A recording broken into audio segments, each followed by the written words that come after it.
kamaguran. Pero di kami kasturyan na siling hindi na lang ako magpululi. Kasi siling maski propagado ang sitwasyon, but at least ala ang kawataan, ala ang pamilya. Kaya mo nang pinakatakugid na kalipay para sa akon. But the many times na naglakad ko sa Amerika, dahil laing lupad, I always encourage them, mapuli na lang kamo, kaya mas ditoon. Kasi inipak storya ni Claire at ni Rose resembles the life of many Filipino. Millions of OFWs na malupad sa Amerika, sa Europa, only for one reason, para makahayuman ang pagbuhi sa ilang kabataan. Kaya mabalaan sa kabataan, Rose, pag-declare, na ang rason maraming nag-adtos dito na sa Amerika, kamo man yung ibang milyones sa Pilipinas na halalin, is to have a brighter future, na mapaeskwela ang kabataan. Ang mungkin ay sakit na rason na ginagwanta sa Pilipinas. Na kung hindi sila di mag-asenso, malupad na sa iban, kay masik makakita ka sa mas maayong na pangabuhi, na papaeskwela mong kabataan. So may na mabalaan yung amo na ang sakripisyo ni Rose, ni Claire. Ini ang manghot ko kag si Josie. Kuhan ni sila yan. Las Vegas, Disneyland. Ano ko siningan na? Makakto ka sa Amerika, hindi ka makakto sa Disneyland. Sa akin sila, yagaway sila pamilya. Agyan nila, but I always told them, the best is really homes with home. O nasa may parihas mo na musilis. That's why I'm glad tonight, ari tatanan, huli ka mo nga apat. Kaya wala na kong problema mong kumatabok mangyari kami, makabisita kami sa Rolingel. Matiba na ka mo, makita ka mo, kakang pamilya nyo gid. Ari dire. Pupunta ka mo. Kasi sa Amerika, ni nano ka kamanggaranon. Wayang pamilya mo, puli ka mangyapon. Puli ka man mas titiulan na kasi ma-retire ko yung yapon sa Pilipinas.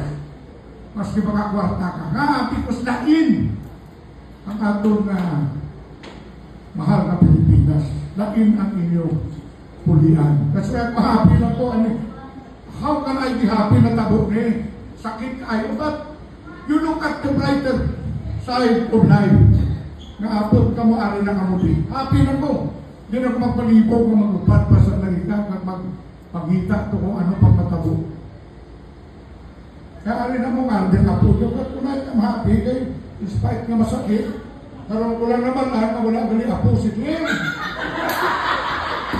So kung ka-realize niya mo, hindi na pagpaspasin. Wala kung kasi napaspasan nyo, hindi na kinanlan. Sige na si Uli. Sige na si Uli, wala ko yan na, wala ko ka pamayo. But I just realized tonight na tumuloy gali apo si hindi na magpasako. Wala sa ako. Kada isa sa ato line lagi ng surti. Okay? Kaya basi kung makakita pa ka mo, pagsalbahe, pag hindi yan, maantos lang ka mo. Ayaw na lang nakawala. Kung kumata mo, magpapagwanta mo kami. Okay? Pag pamilya mo, magkalahin mo, magkalahin mo, pamilya mo, okay? Anyway, pakabot ko na rin sa Manila. Huwag ko katulog-bilog kagabi, pagkawag sa ako ni itong anak ko, Rocky. Hindi ko ka-engineer at 5 o'clock. I went to the hospital and ko, anong ka, anong gawin? Blood pressure lang. Like first time, huwag ko katulog-bilog kagabi. Because I was thinking, why, ako ni, ano. But again, let us look at the brighter side. Some people die, naantos mo, sakit, problema, cancer. You know how I wish, kahit nalawig pa, ang langga ko mapatsing. But because God has other plans like Isaiah. She suffered for a few seconds. Ang suffering ni Rose, hindi niya malawig mo. Hindi masakit niya nga daw-daw kakulo siya. Mapilitin siya. Amo mo lang na kasi ko topat yung on driver. Pero ang diferensya is only God knows nga amo to kadasig. Huwag gano'n sa minuto. Siguro, uyatan lang siya ni Jeff. Iya bata. Pag-uyat. That's it. I would, langga siya sa Diyos. Kaya huwag siya din pa antos. Kaya kung nabuhi siya, masik nila pakatubig ang iya tingkang-tingkang kagubat. Amo man ang tao kay Patsin. Sa Maranyo, by any means. Aling natin ibagsilin siya ng doktora kung magpuri ka lang na siya. Hindi na siya ako. Hindi ko. Himuhan yung himuhun nyo kay hindi mo mabaton na magpuri na mo na siya. Kay kasakit. That is what happened to us. So ako, I try to look at the brighter side. Dasig ang pagkapatayan, sakit, pero dasig. Only God knows nga mo ito. Huwag siya nagsuffer. If you say God, that's it. Galing ako ng Lord, pero hindi pinapalik ko sa ako ng lesson na nerd ko. Kaya pagsiin, tani. That's what I'm telling all of you classmates girls. Tani, may tutay pa ng simpo. Tani, makalagaw ba ka mo? Tani, makastudya ka mo? At mo sa restaurant, wala mo sa kasawa mo? Tani. Wala na tani. It's over. Gusto ko nga balibadan pumunong. Sakit. That's not him.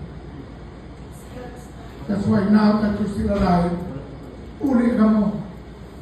Turukan ng bata niyo how much you should love him forever. Ako na happy ko magkami-ari kami tanan, makabuhay na sa Amerika. And you can imagine how much ang kasakit sa ibang kalinupok sa ibang subong. Di may pamilya na sila. Kalinupok subong sa Gaza, sa Israel. Papatay sila, puli sila, only to get more money for their family. Amo ng sitwasyon kasubo sa Pilipinas, kaya kadamo sa kabatyat, sa inuti na pagpadalagan sa ekonomiya. Kasi I would like to thank all of you kay nagbangkan ng amon nga kasakit. Nagbangkan kay tumanari ka mo, mga classmates. Si Rose was something else. She was one sister of mine, and hindi ko gamo. I'm not also saying may kumukusin na. It's Rose by me.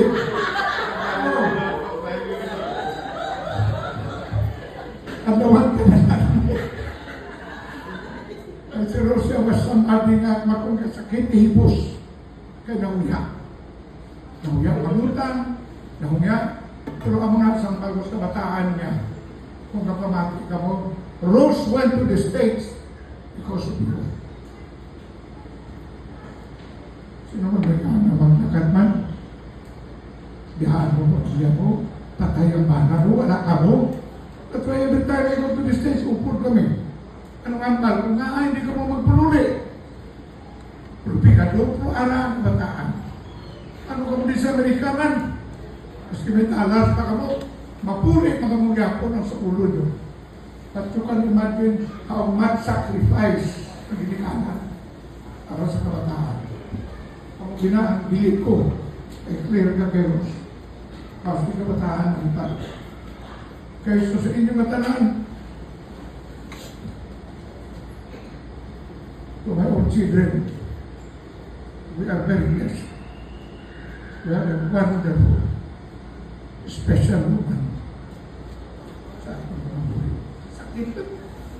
Amo naman banda, pero di kada aga may anak sa akong religious quotation. May isa na nagamba ka ng utang. Ang Father Rafael, sila niya, let us learn how to face the storm. Because it may never stop. Sige-sige na naman, ang sakit, isa-isa. Makulang patsi, ari naman. But again, we have to learn to face the storm. Kasi But again, because of faith, I always keep telling myself how blessed I was to get married to a special woman and special mother. So to all of you for making me laugh tonight, making me cry, salamat din sa mga utod ko. Let us thank the Lord we are all together. Instead of being in Lebanon, instead in Europe, we are all together. And may God bless us. Sa inyong talaga, Since nagpamanila ko about 22-23 years ago, si Mama nag-Amerika after about a year or two na nagpamanila ko. Ako na nananda we never na kami nabuo nga lima. Bisan si Papa, si Mama sa Amerika na si Papa. Wala na rin kami ever kami nabuo. As kami na lima. Pero, ever since si Mama is our bond, siya kinaya ka pangitapagi na may istoryahan na kami lima. Bisan may time nga si Mama nasunggot kay Papa, si Mama nasunggot sa amin na tatlo. Bisan ano kalain sa niya po, si Mama is always there to tell us and to remind us the family ito yan. There was even a time nung garanay na kami tanan. Wala kami nakikita ay sa in-person. Wala na kami naka-reunion in person, sungguranay pa. Bisan kami na ang may sala. Si Mama, knowing Mama nga siya, grabe na tika. Grabe ang principle in life. Grabe yung pride. She always steps down, takes time. May istorya sa amin. Ganda wala nang hidya may natabo. If all of you know Mama, kanan tama para si Mama sa happy-go-lucky person. Pero, si Mama, ang pride niya is always there. May kwarta man o wala. Pero, at the end of the day, ang loyalty niya sa family, sa friend, sa mga bata niya, kay Papa, niya. Bisan, ano, kaakit niya kay Papa, padala niya sa kwarta, para sa balay, yung gasto ni Papa kung hindi man. Pag kita niya picture, kung ano man, ebidensya nga, tinanong mo kwarta mo para sa balay, walang meron, sungkod si Mama. The following day, 2 days later, tawag siya liwa. Wala na, may natabo. Grabe ang iyang heart to forgive us sa amon, labi na rin sa amon, labi na rin kay Papa. Grabe si Mama. Ang example na niya sa amon, ever since is so grabe. Nga, ako kami nga tatlo, nagdako kami na strong, principled person. Pero, on the brighter note naman kay Mama, ang pagpadako niya sa amon, hindi pudlay, hindi man kapoy, hindi man permi sadya. Pero si Mama is a person na nag-start kami ni Manong, si Liante, kapag 8 years eh. So, ang childhood namin ni Manong for my first 8 years in life, si Mama gusto niya maging disciplinarian. I'll give an example. May time na nabayaan kami ni Manong sa car service namin from Lasal hasta sa Taro. So, ang ginagawa namin ni Manong, hindi pa man ako sa cellphone, so wala kami anything na mag-communicate sa ila. Na nabayaan kami na doon, aking nakampaw, aking sa Lasal after this side. Kung naglakat ng kadisitin kami ni Manong, lakat na kami ang puli. From Lasal hasta sa Tawag, to installer mo ko. So, nabala ni Mama, kaya napagkabot na namin sa balay, araw na sa sabay tubang sa may highway, pangilawak na siya, higa niya kami, grabe akin. Pagabot sa balay, may newspaper na sa salog. May munggo na. May parado na ang munggo. Diretso na kami doon. Nakikitutudo. Paluhod niya kami. Sermon na pagtutudo. Galing kay ako hindi niya kasawa si mama pero hindi ka pangaki.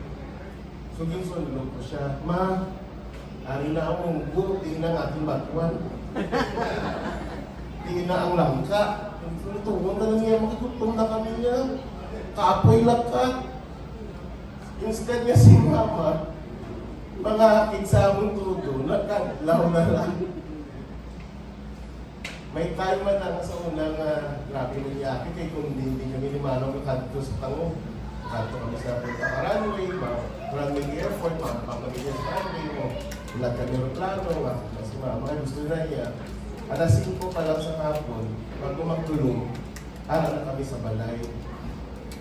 So nagtako mo kami ni Manong, na ginahanap niya kami kachinelas. Whenever si mama naghanap sa amon isang belt, si Papa lang yun. Kasi si Mama, chinelas na nila niya yan. Usually chinelas yan, napumuk ko lang na. Pero galing ka pero niya kami na ginahanap. So minubra lang ako ni Mano, paminsan. Nung pero hindi na kita ni Mama, kita-kita, yung maniyaman. Kapoy. Mampag bilang tamat. Ano pa ka? Ang bakulong. Minuto ko na madamoy. Butang ka na sa likod ka. So, naglubi pala, may notebook kami. Tapos yakin naman si mama. Tunggu-tunggu nga yan. Tapos kadlaw-kadlaw lang kami yan. Kadlaw kami naman siya. May nakadlaw ka mo. Sige lang naman, bakol lang. Sige, yan lang. Pakampak yan ka chinilas. Mga notebook lang ako. Ano na yaman? May notebook? So dapat niya naman kami. Kadlaw naman. Amo na nga mo nga balay. Bisan. Ano na bisan? Anong grabe yake, ang concern niya, arakin niya. Pero knowing mama, hindi siya makapangakit niya, tutulog niya. Natugay. Why siya aki, kaya galap ko overnight. Nga hasta sa aga, tulog ito ginagawa siya. Hindi siya tulog. Ang gusto lang kita ni mama sa amang permi is to let us feel nga amo ni ang sakto, dili tayo man. Amo ni ang dapat na ginawa. She's always given us a pathway na dili. Amo ni ang sakto.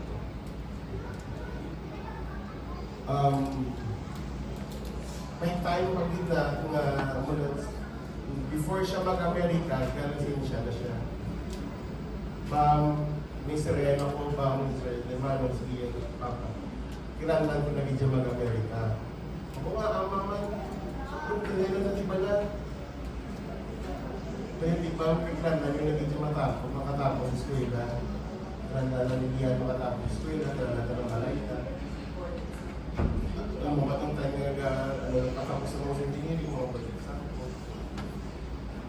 Wala akong maintindihan. Hindi ko maintindihan ang point niya, ang logic niya na malakad. Hulihin ko na lang siya ng naman siya na kailangan na niya mag-sakripisyo para makatapos kami katatlo. Si Manong hindi patapos ni Mama as an architect. Si Lia hindi patapos ni Mama as a nurse. Nagkumpra sa bangko. Ako din patapos niya ako as an engineer. Professional engineer ko sa Manila. Country director ako sa India, Mr. East Asia Companies. Isa ka pinakadako ng kumpanya worldwide. Ang akong kumpanya. We handle million and million of dollars na projects. Sa ginahambal, gina-istorya ko na kay Mama nga ako nung grabe ginaiya nga kalipay. Kaya ginamala mo na siya, masulang na matampay. Ang problema, bibigay-bibigay, problema rin. Nasugat ka mo na yung anong kalaw, yung anong kaya, kung pumunta kami ngayon. Pero subong mo lang ko ang kalipayan ni Mama, grabe-grabe. Pero, pag ano ka, hindi na rin kayo nila siya yan. Ma, wala ko sa sitwasyon gusto ko kung wala ka ng sakripisyo sa amin.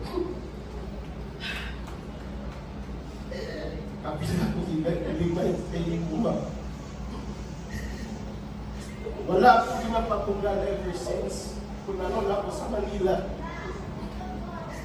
Kung ano na nalabutan ko. Nagsugod ko yun sa Manila sa call center. Hard call ko. Thank you for calling. Anong guba sa iyong computer? Anong guba sa iyong laptop? Kaluta na. Amo pina-start ko sa Manila. Mama is always there to remind me, Ma'am, sige lang. Pila ka Christmas. Pila ka New Year, wala ko kapulit sa papulo. So nagsugod ko obra. Pero si Mama ga-push para sa American. Gahambal siya sa akin. Ma'am, tinuwa ilang obra lang. Makita mo din na ang fruit of your labors in the future. Ang mga kinailing ni Mama, inahambal niya po, Ma'am, kung ikaw ka problema, hindi ka kapuli sa bakulot, ano po yan? Ali ko diya sa Amerika, mas punta sa hapon. Ako na sa mga nagambal ko, pasalaman hindi ko kayo malang po natin. Kay Rocky, kay Manong Bimbing, sila na nagsalo sa ako sa Manila. Kapila mo pumuntahan sa EDSA, kapila mo magsaka sa flyover. Mga bigla, pwede pedestrian sa flyover. Pagkama ko na sa Manila, sa loob ko nila, kinanap ko na. In-train niya ko paano ma-interview. Paano magpa-interview.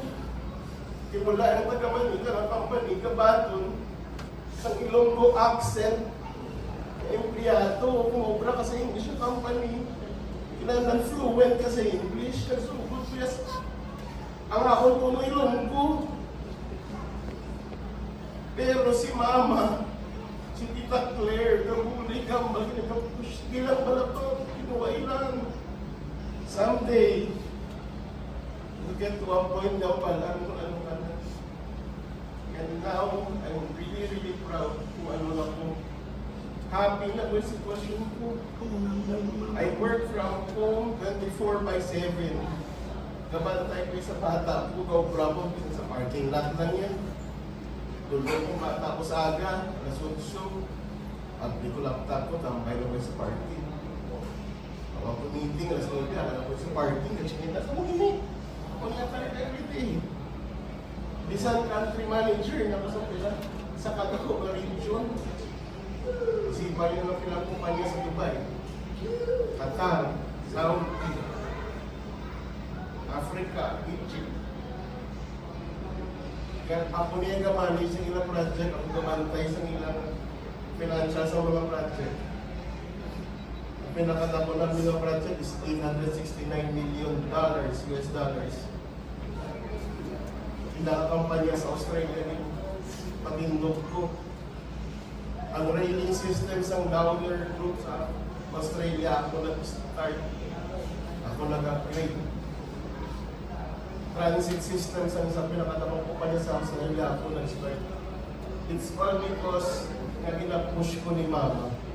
Eh kung wala niya kung din-push ang nag-start ko sa Manila, nagpuling ako. Kaya nga, kasubo sa Manila, pero si Rocky, si Manang ulit, Manang Bimbing, sila na yung nabuli. Together with Mama and Tita Claire. Wala na kong kahit na mga automatically si Manang ulit. Ma'am, kadalit siyang nila, ma'am. But yung tayo lang pa Manila po, si Manang ulit para sa Shangri-La. Pero mamahaw kami ni Manang ulit sa Dalong. Sa cafeteria na Shangri-La. Ang mga sobra sa mga events, ako na pinakalo na amon.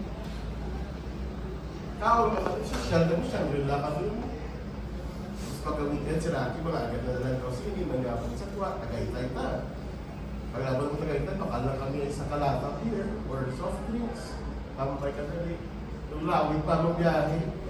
Para sa tampay. Pero sige, ara sila. That's the point niya, ang ba't may Mama Samon is, the family is always there.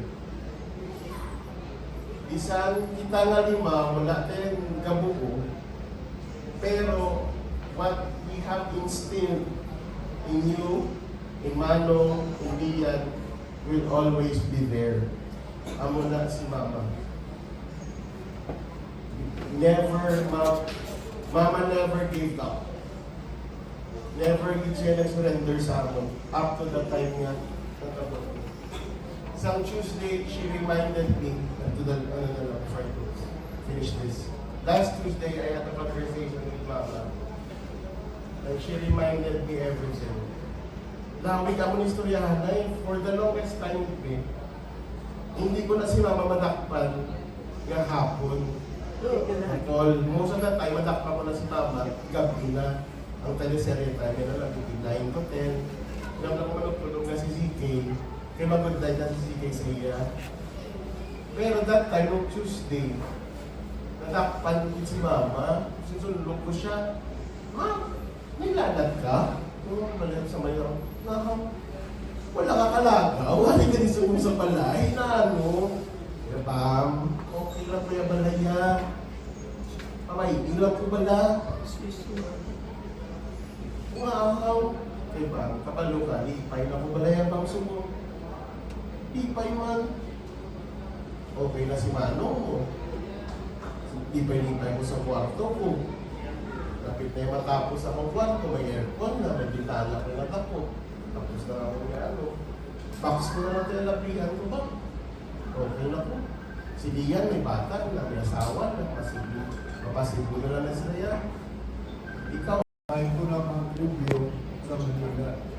Pero hindi ko makakain sa dyan ako mag-review. Tigan ako na yung sakripisyon ko lang kung tao 5 years. Tapos pabayaran ko lang. So, by August 2004, nakakabayaran. Sinay ko na lang siya. Actually, by January 2005, nakakasal ako yun. After pag-March, nakuha na ko din kubra sa Manila. So, ang kubra ko na ako, I started as a youngsman. Junior architect, 3. But sa punto ng pag-puso,